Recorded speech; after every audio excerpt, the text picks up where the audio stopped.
politik, wag nang tanggapin. Tapon mo na lang dyan sa daan. Kung saan. You know, I am good as any other time to talk about it. It's not because I do not want to read the speech. I want to because it is the product of work, sweat ng mga trabahante ko. Ang problema, may mga urgent and immediate things that I want to convey to you. One is yung Dingbaksya. Simula yung nagkaroon ng gulo dito, maraming mga pamilya dito sa Pilipinas, hindi lang sa Malabon, na natakot ng mga itong vaccination at ayaw na. Wag ho kayong ano bang Tagalog nitong puto?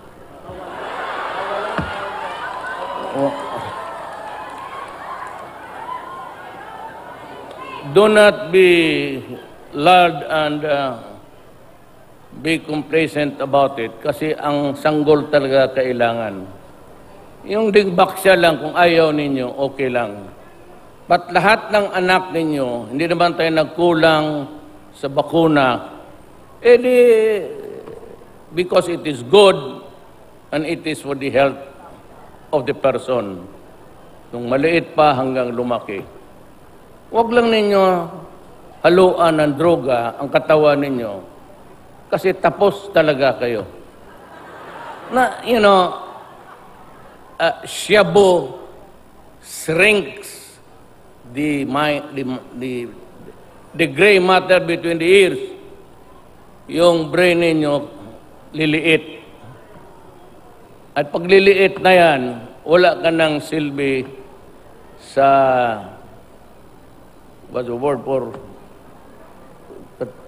katilingban sa Bisaya? Ano ba? Lipunan. Mag-aral nga kayo ng Bisaya, putar.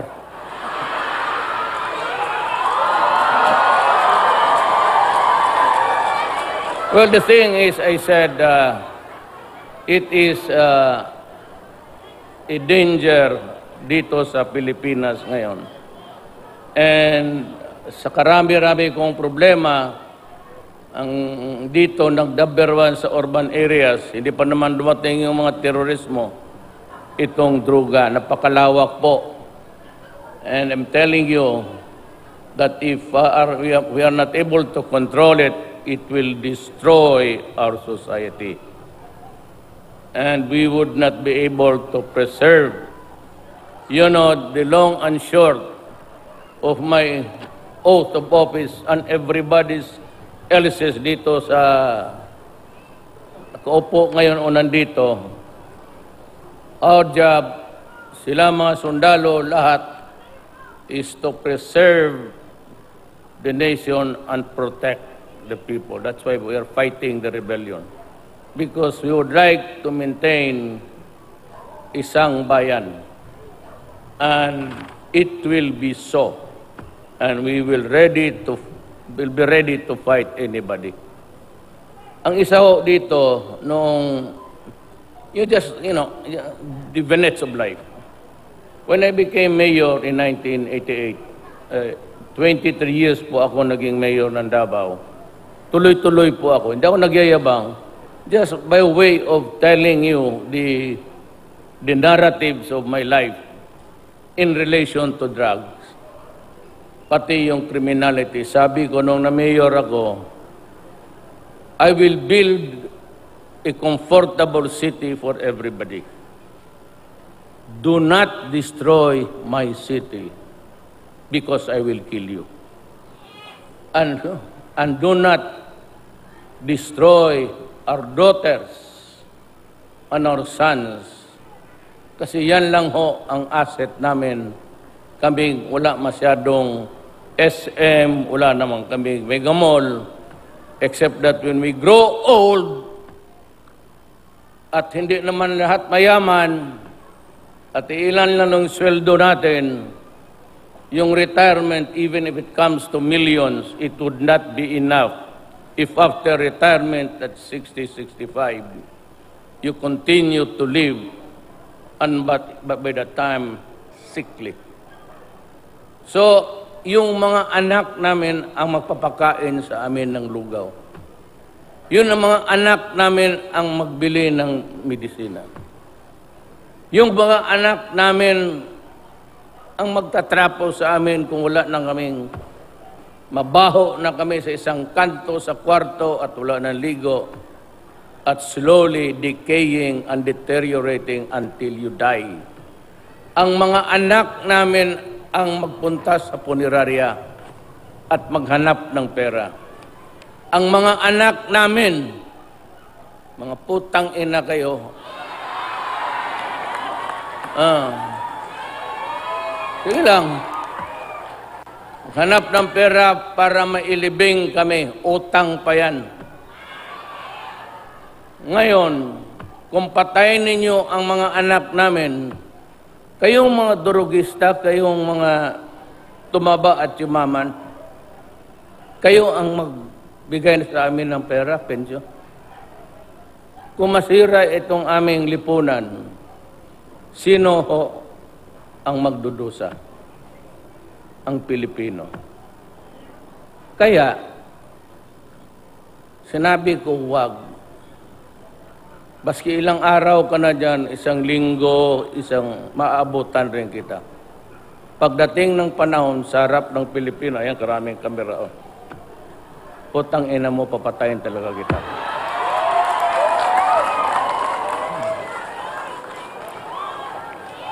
Let us be very clear on this. Some say that the presidency is a gift from God. Naniniwala ako. Kasi dito sa, I just campaigned. Hirap nga ako lumabas dito noong kampanya sa ang dami-daming tao. I don't know if it was just to see somebody who is a stranger of this place because I come from Mindanao o talagang enthusiastic kayo sa pagbabago. Ang pagbabago, iilan lang ho. Kasi even during the presidential debates, I had no time. Wala akong mga advertisements on the sides every time there was an intercession. Bullet lang ako. Ang unang sinabi ko, hintuin ko ang graft and corruption. Marami na akong nagpatanggal. Cabinet members, about 6 or 7. Marami na ho akong, sabi ko mag-resign ka na lang. I would not want to mention your name in public to spare your family. Kasi yung iba anak, mga doktor na, mga abogado. Just go out silently. Just resign. Marami ako, may bago lang. Nabi ko sa kanya, umalis ka na lang. Do not try to explain. Do not try to justify your stay because alam mo na, yun ang usapan natin. So dyan ako hindi pwede. Corruption, pati yung droga at yung krimen. Krimen, it's really connected. At the end of the day, it's still poverty. Paghirap sa ano. And you know, we could be a better country were it not for the fact that I am facing so many fronts. May hinaharap ako na mga drogista. Tinutulungan nila ng mga animal para sirain ang bayan. Sisirain ko kayo. Sisirain ko. Yung mga kidnapper, okay lang yan. Pagdating ng panahon, you're free to commit crimes, but if we happen to meet in one corner, then I'm sorry. Sabi ko, it's a gift from God. So what is my gift to you? My gift to you is my freedom. Kung sakaling sasabi talaga ako at kukulong, papasok ako sa kulungan para sa inyo. Yan lang ang matanda na po ako, hanggang tingin na lang ako sa mga, tapos na ako eh. Tapos na ako. Naabot ko na yung pinakamataas na posisyon. Na mahal ko yung magagandang babae sa mundong ito. Ma'am, bakit ayaw mong tumingin sa akin?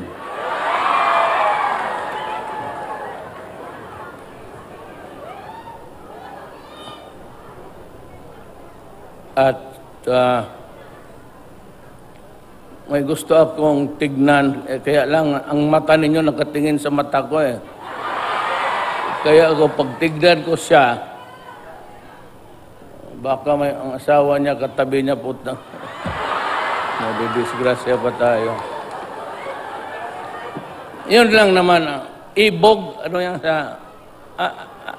sa Tagalog yung ibog? Hindi libog. Ibog.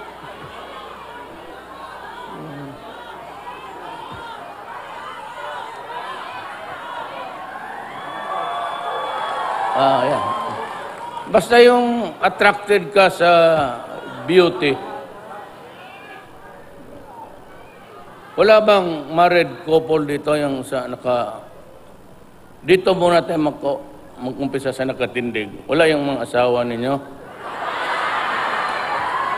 Wala kasi yan, mga TV ano yan eh. Pero tinitignan ko yan sa palagi. Cebu, Madabaw, Sambuanga.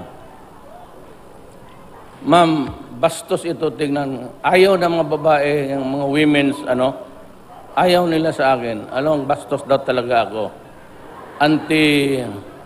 Pero naman, ma'am, hindi naman siguro masama kung sabihin ko sa iyo na kung sakali lang, kung sakali mabiyuda ka, pwede mo akong isipin. Ang problema, kayong taga riyan, lalo na yung mga adik-adik, nagpapalayo yan. Hindi naman kayo malapit dito, so hindi nyo malaman gaano kaganda. Maganda siya. At kung dapat may reserba. Kung yung sakyan na truck may reserba, tao pa kaya?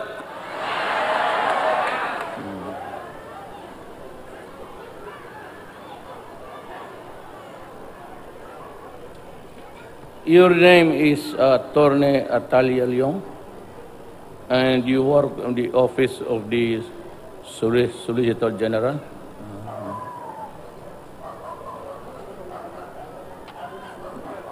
Your name is here. Maganda rin siya. Hindi lang ninyo makita. Now, seriously now, balik tayo dyan sa, okay, masyadong sige tawa. Kinig kayo ng, yan lang ang hiliin ko sa inyo. Avoid drugs.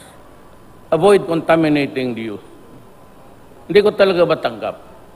I cannot accept that my country deteriorated because of drugs during my time. Magkahiyaan tayo.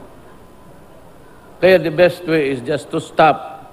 Total kayong may pera na milyonaryo na kayo, naliligo na kayo sa pera, pati yung mga mayor, yung wall ninyo sa bahay ninyo, meron mo sa full of its obscenity.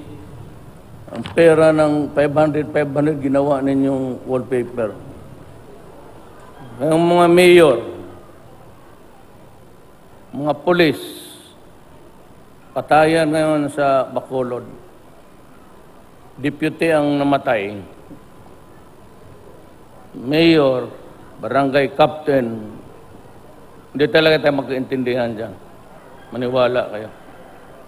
I will never compromise on anything. lumapit ka sa akin kung anong klaseng problema mo. Kung kaya kitang matulungan, wag na wag ang droga. Yan lang ano. Yung iba, ospital, dadating yan sa inyo. Ako, ang Davao City pinakahuli. Wala kaming project hanggang ngayon because I told the planners of government, unahin muna ninyo ang iba bago ang syudad ng Davao para walang masabi ang tao. As a matter of fact, you're from Davao. Yung street ko, namatay na lang yung nanay ko sa kakahintay. Sabi niya, Mayor ka naman, pwede mo bang ipasimento ito? Sabi ko, sige ma. Pero dinajamming ko lang kasi pinapauna ko talaga yung iba. And even yung mga repair na, unahin mo na muna ninyo. Hindi ako nagpapayro. I'm not, wala akong, sabihin mo, nagpapalaki ng tinae dito. Alam mo lang tinae? Tuka. Yan lang ang totoo. Yan lang rin ang gusto ko. Ang mas mabuti sa akin, maubos pera natin sa ospital, pagkain, kaysa mapunta ng korupsyon, pumasok doon sa bulsa, di ubusin ko na yung pera. Kaya yung, if you are sick and you want a better, maybe, yung diagnosis ninyo o ano, yung PGH, diyan pinaka magagaling ng mga doktor natin, ng mga anak natin, ng mga bride. Most of them are from UP. Alam mo, ang budget niyan was something like yearly. But ilan ang budget ninyo noon, sir? Sa,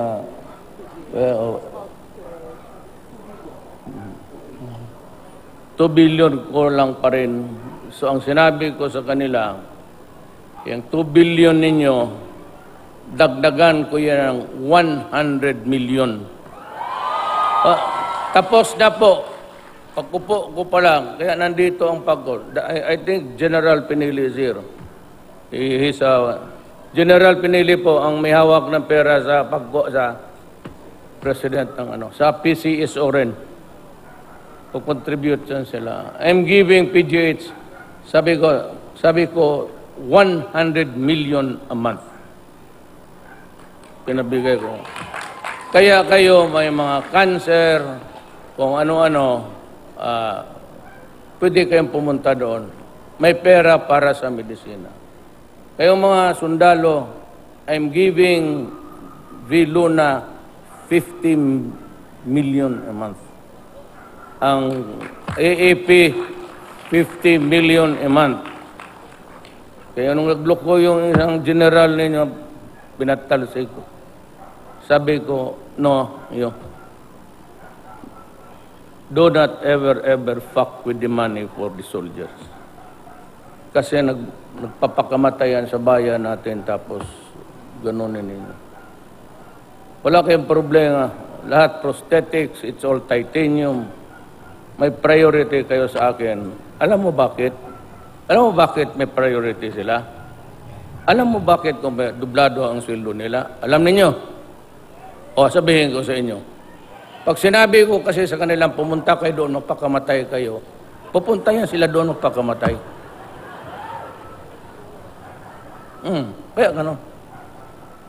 Kayo, mautusan ko kayo, mga adik. Ang pinapatay ninyo, yung mga tao, kasi magdanakaw kayo ng pera, kasi may bisyo kayo. And when the monkey rides on your back, unggoy, sasakay na kumakatini ang katawan mo, you have to get some money. If you do not have the money, you steal, and then you rape and you kill. Yan ang hindi ko kagaya nung last week, yung 8-year-old na minuli. Pero patay na rin yung unggoy. Tapos na. Kung sinong gustong sumunod, okay lang. Sige, man-rape kayo dyan. Wala na mapipigil sa inyo. Pero pagkatapos, hindi pa ako magbigay siya ng libing. Doon sa pasuno ko San Lazaro. Sabi ko, hindi ko kaya. Not during my time. Kasi ang trabaho ko no, before I became a mayor, gangster po ako sa amin. O, mag-gangsteran tayo nito, bahala kayo. Nasa inyo yan. So, in fairness, maybe baka, sino ba sumulat nito? Ikaw? Ito may dalawang tisay dito. Kayo? Basahin ko na lang. Hindi para sa kanila, pa sa kagandahan ninyo. It is my pleasure to be with you today as we lay the groundwork for a project that will soon serve not only the people of Malabon, but also patients coming from adjoining areas such as Kamanava and Bulacan. I reiterate this administration's resolute commitment to enhance and strengthen the operational capabilities of government hospitals to cope with the healthcare and medical needs of the Filipinos, especially the poor and the marginalized. By the way, Rick, binulong sa akin ni Secretary Duco, hinahabol nila yung universal healthcare. Sabi niya, kaya man daw. So, no. Universal healthcare, wala nang bayad lahat. Pati yung, pero wag isali ang sabo, ha? Hindi talaga ako gagastos. Putang ina mo. Maghanap ka ng pera mo. Huwag yung buwis ng tao. The expansion of this facility from a 10-bed capacity San Lazaro Ruiz Women's Hospital to a 200-bed capacity General Hospital is truly a promising development. 200 bed. Anong ginagawa ninyo? Bakit kailangan kayo ng 200? Anong ginagawa ninyo? Bakit rumami kayo dito? 200 bed. Anong klaseng trabaho to? Siguro wala kayo ginto. Siguro. Alam mo, sa totoo lang, I'm not into a quarrel with the church. As far as I can remember, ako lang pati si Ramos ang talaga sanang nag-push. But for the objections sa church, the Roman Catholic Church, na i-stymie ang program. Pero sa totoo lang, marami talaga tayo masyado. And I'd like to remind you that we can never be rice sufficient. Stop believing in the story of any government, any administration for that matter, that would succeed us, na kung kami ganon, unless we're able to perfect the upland rice. Ngayon lang sa lupa natin, Mindanao is fertile land. Walang typhoon. Doon natin pwede itanim at makakain tayong lahat na Pilipino. Hindi dumadaan ang bagyo eh. Ang problema naman, maraming revolusyon. There is a revolution coming from those who are motivated by territoriality. Yung iba naman motivated by just yung Mindanao is a land of promise. At saka ang totoo naman talaga, Islam was ahead in Mindanao by almost 70 years. Kayong lahat ng Kristiyanos noon, lahat ng pumunta doon, hindi yan sila native ng Mindanao. If your religion is Roman Catholic or Christianity, Protestant, Jehovah's Witness, hindi tayo taga roon. Ang mga minuno natin pumunta matagal na. Ang unang mga tao doon, yung mga Muslim, ang tribo nila, ng Maranao, Maguindanao, Iranon, Tausog, yan sila. Sila yung nauna, yun ang mga tawag tribo nila. Dito naman sa Visayas, ang tribo dyan is itong mga Ilonggo. Hiligaynon, yung mga Cebuano, it's actually, Cebu is just a recent name. Sugbo yan. So ang tribe namin, ang tatay ko, Sugboanon. That is the tribe of the Cebuano. Then you have the Bolanons and the Warais. Sama, those are original names. Itong Cebu ang nagbago. Tawag kasi nila yung Cebu, but it's actually Sugbo. Sugboanon. Many years ago, pumunta ang Espanyol at we were subjugated for almost 300 plus years. Then dumating yung Amerikano at they went to Mindanao.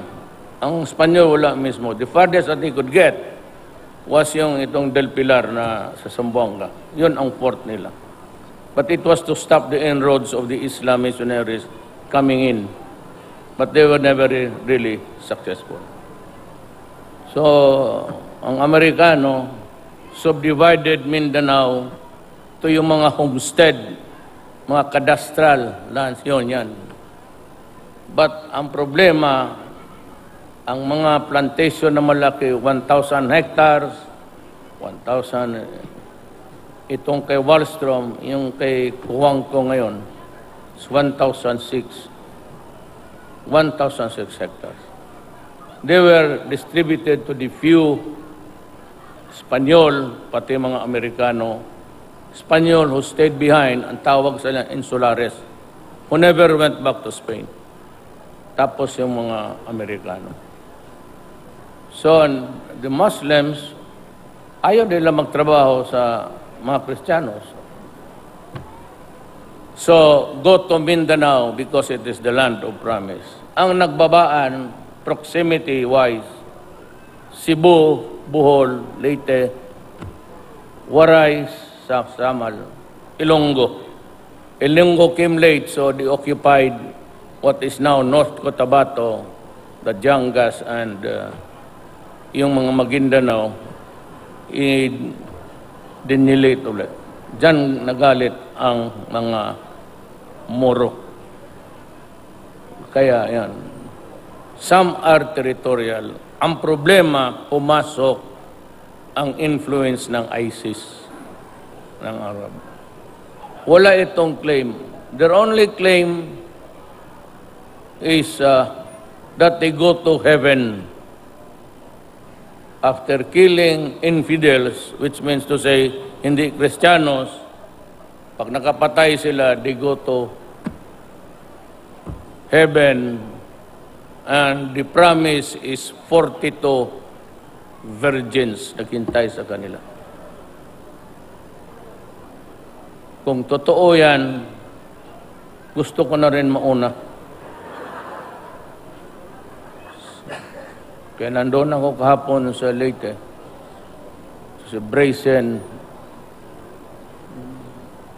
Pero nangyari mo rin yan sa Davao, everywhere in Mindanao. Yung simbahan. At sige lang. There's always a room for understanding and forgiveness perhaps.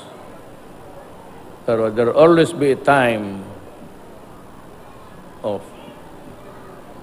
ako, basta it did not come from me. I never fired the first shot. But ito lang ang mensahe ko sa lahat ng Pilipino. Do not ever think that you have a monopoly of evil in this planet. Hindi mo solo yung kababuyan, pati yung... Hindi mo talaga solo yan. There will always be a time. Yung mga Kristiyanos, Ecclesiastes 3, there is always a season for everything under the sun.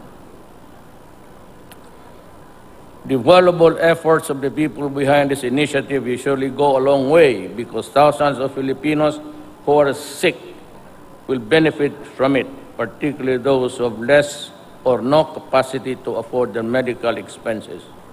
Well, I will guarantee you, nauunahin ko talaga yung medisina sa lahat. Yan ang pinakamahirap, yung makita ko yung putang inang, yung tao na dala ng si reseta, hindi niya malaman kung saan niya kunin. But at least during my term, uubusin ko yung pera ng PAGCOR. Total, gambling yan. Kita ng gambling yan. Hindi, bubuhos ko doon. Meron kasi I will not state the amount, but I saw Andrea Domingo. Sabi niya, Mayor, may ako. And I was looking for money dito para sa binuhos ko dyan ng isang division na. So, but unahin ko na lang yung sir. You will get the money for medicines. Meron siyang kinote sa akin na amount. Sabi ko sa kanya, ma'am, I think I'll buy the medicines first. I trust that our doctors and allied medical professionals will also be our steadfast partners in this mission by remaining true to the Hippocratic Oath. I also enjoin all health workers to observe the code of conduct and patients' rights to the best of your ability. May you continue to provide accurate, responsive, and compassionate medical care for our people. I invite our local leaders as well to join hands with the national government in ensuring timely delivery of health services to the poor. Poor talaga yan. Kasi 98% poor tayo. Ang 2% na yan, bilyon-bilyon, nasa kamay ng iilang tao lang sa Pilipinas. Gusto ko sana, kaya hindi lang pwede. Ano ibig ko sabihin? Revolusyon. Kaya ninyo? O takot kayo? Takot kayo o kaya ninyo?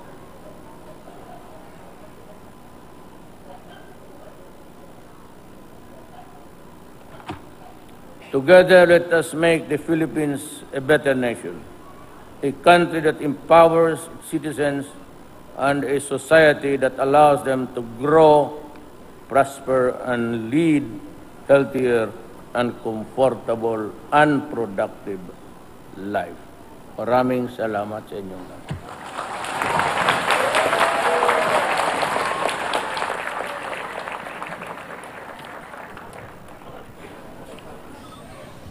Mopo kayo. At yan po ang talumpati ni Pangulong Duterte sa groundbreaking ng bagong pagtatayuan ng San Lorenzo Ruiz General Hospital sa area po ng Malabon City.